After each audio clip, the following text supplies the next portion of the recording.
de procurar e não achar uma saída. É tão sofrido ver alguém perder a vida.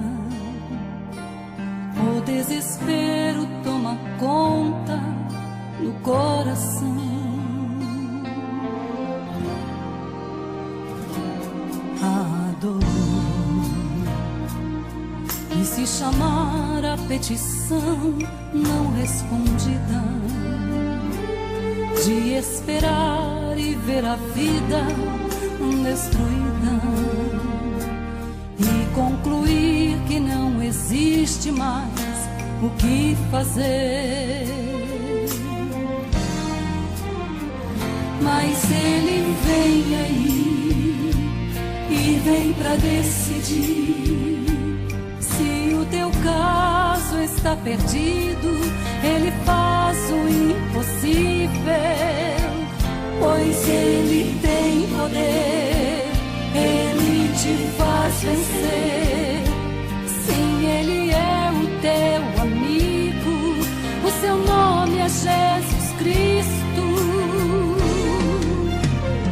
Sim, foi ele quem apareceu depois de 4 dias que Lázaro morreu. Naquela tumba fria já não existia uma esperança, uma solução. Sim, foi ele mesmo quem falou que ele é a vida e a ressurreição. Quando ele disse Lázaro, sai para fora, ele surpreendeu aquela multidão.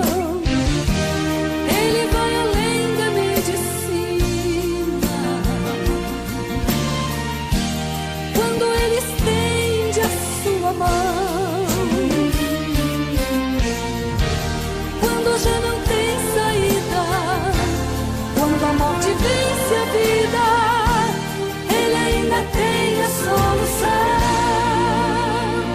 Sim, foi ele quem apareceu depois de 4 dias que Lázaro morreu. Naquela tumba fria já não existia uma esperança, uma solução. Sim, foi ele mesmo quem falou que ele é a vida e a ressurreição. Quando ele disse Lázaro, sai para fora, ele surpreendeu aquela multidão.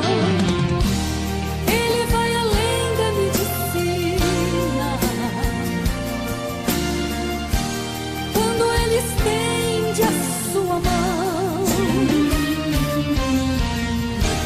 quando já não tem saída, quando a morte vence a vida, ele ainda tem a solução. Jesus, ele ainda tem a solução.